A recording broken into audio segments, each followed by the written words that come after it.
So close. So close. I did it! Mr. Naruto, I appreciate your efforts. Thank you. Professor? But you can stop now. Just keep your mouth shut, please. Sorry? What's all this about, Mr. Hairbrain?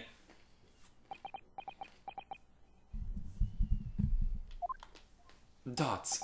I, Albert Hairbrain, hereby confess that it was we who stabbed Mr. Odie Assman. Yes, it was me with my faithful friend and partner, Andrew the Screwdriver. Oh, that's where he gets the name. Oh, wait! Stop talking! What are you doing? If you don't shut up, I will stab you with my trusty friend, Katana! It has a name, I just forgot it. Defendant, explain this sudden confession. Clearly my defendant, the defendant has gone insane. It's what I've said all along. I must protect my hypothesis and my precious machine. You stand there and claim it was all a trick, all an elaborate prank, but where's your proof? No, you'd have to examine the machine if you'd want to prove it, but then it would all be over. My beautiful hypothesis would be laid bare. I mean, the indignity of it, all naked like that. It's clear that you drew the plans for the experiment, but you didn't actually build it. It's quite conceivable that you were duped, Professor. If you'll just let me, I can... Barrack! What? I'll cooperate. I'll do whatever you say. I swear it. Stop it! Cooperate with me! I'm the one on your side! So please... ensure the Special Dispensation for Scientific Equipment Act is adhered to and protect my creation, or the syllabus. That's... It's time for more wine. I'm too fucking sober for this. Pray forgive the discourtesy of feeling my hallowed chalice at this critical juncture. Here's to my learned Nipponese friend. What? And his upcoming attempt to clarify the defense's position in the light of the accused's confession. Do you intend to formally assert that the experiment was nothing more than a conjuring trick? Because the moment you do, the Special Dispensation for Scientific Equipment Act that presents, otherwise known as the STDC, will cease to apply.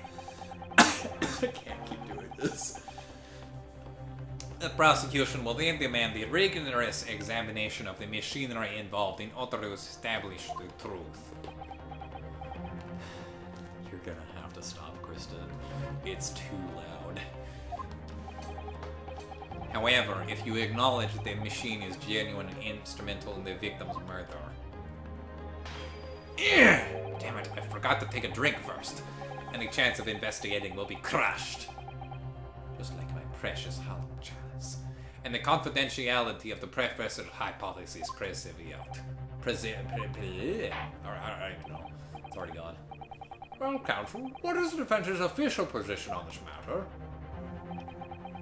Well, Professor Hairbrain, my client, actually asked of me was to prove that the explosion on stage was an accident and protect the secrecy of his hypothesis. But there's no way to do that without implying the professor's guilt. Do I protect my life? No. There's another option. You've been silent long enough. Shut up!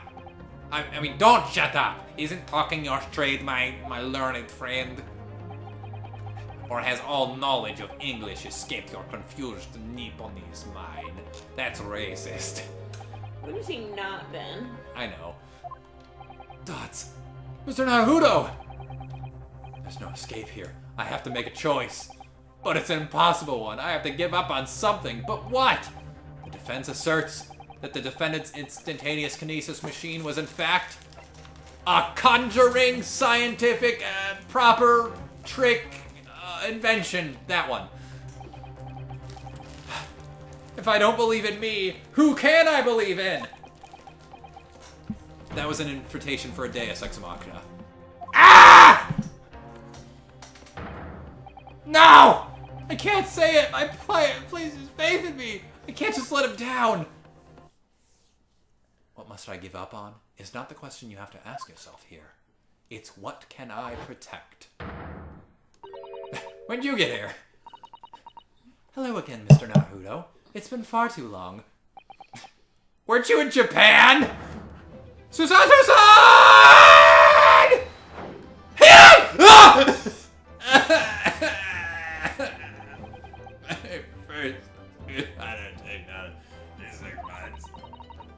There'll be time to talk later, Mr. Naruto. For now, wrestling. I mean, we must concentrate on the task at hand. This is working out. Not what I have to give up on, but what I can protect.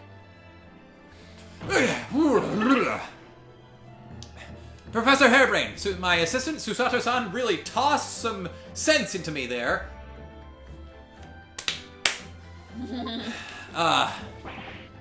Yes? Yesterday you told me that science is the pursuit of truth. Well, my job is to pursue the truth too. Yes, of course. And personally, I believe that you didn't stab Mr. Assman. I think you've come to realize something yourself too, haven't you?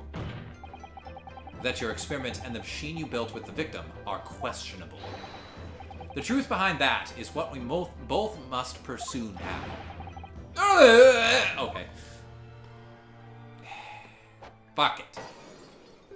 I'm done anyway.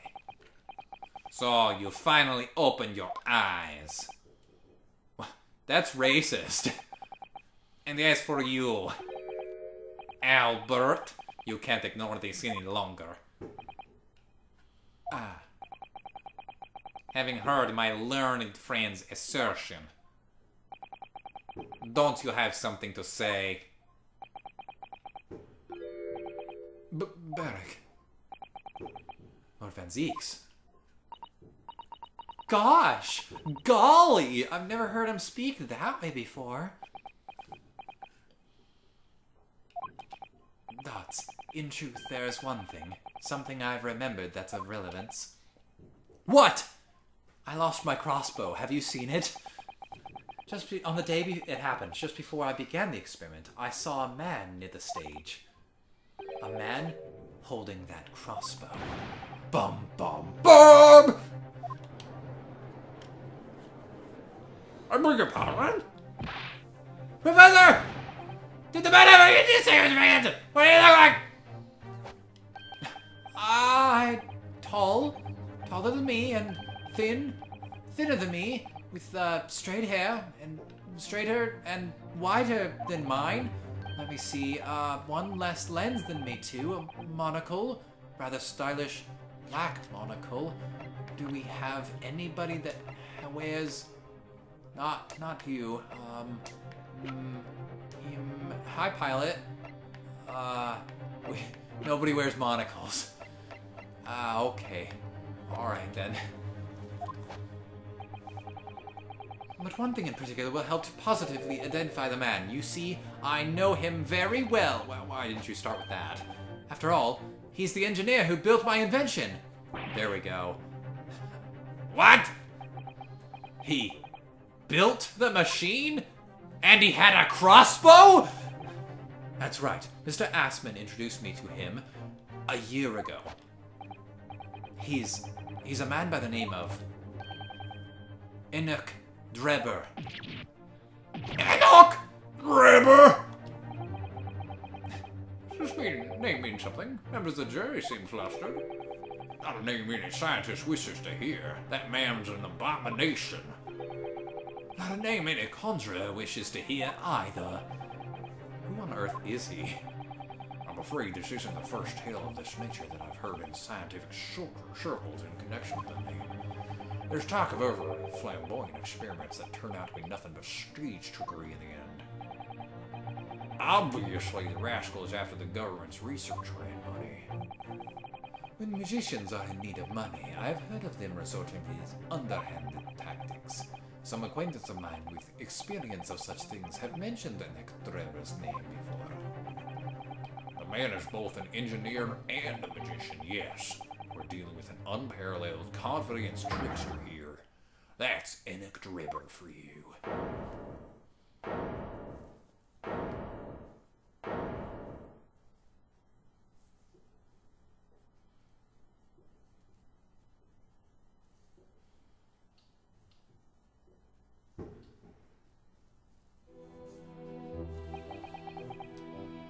So it's true then. My invention. My great machine. It was just a grand illusion.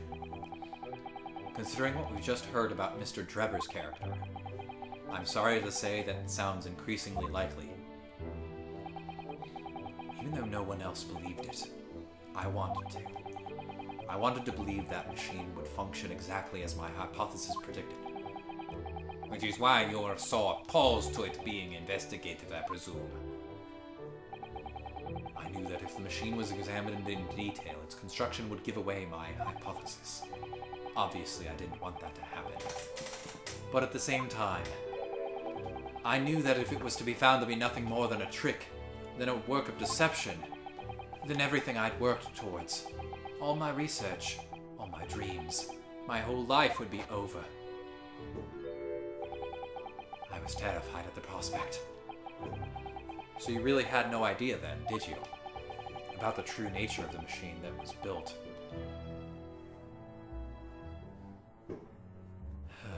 About the true nature of Mr. Drebber. I never questioned anything. I didn't want to question it. It's entirely possible that Mr. Assman and Mr. Drebber were working together to use you as a means of fraudulently acquiring research grant money. Dots.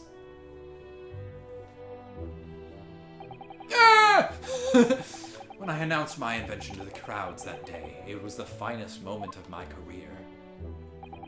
And then when the explosion happened, it was the least finest moment of my career. When the smoke suddenly started billowing out, I panicked. I didn't know what was happening.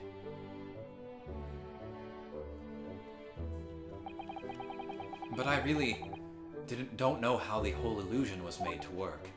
I don't know anything anymore.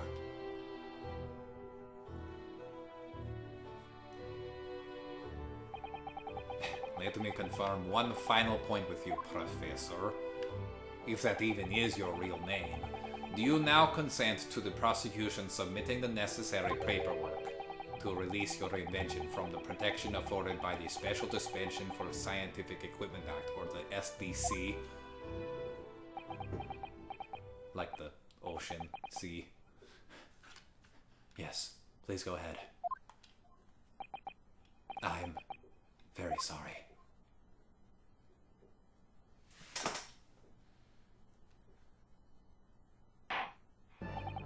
Well, this seems sad. I need to go make myself a sandwich or something.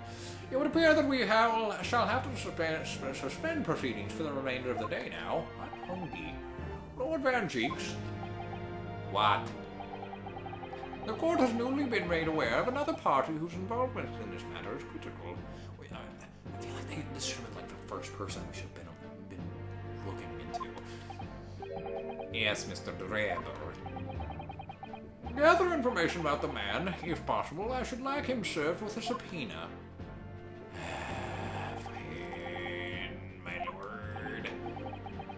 Now, counsel for the defense. Yes, my lord. You'll have to do another investigation segment. I hope you're prepared for that. When we reconvene, I shall be looking for one thing and one thing alone from you. One thing? Really? Only one? Evidence that the defendant is innocent of the crime for which he presently stands accused. I mean, I feel like I've gathered enough evidence to prove his innocence as is, but whatever. Good. As in that case, the court is adjourned until tomorrow morning, after I've had my breakfast. Egg toast. It's like avocado toast, but not as rich.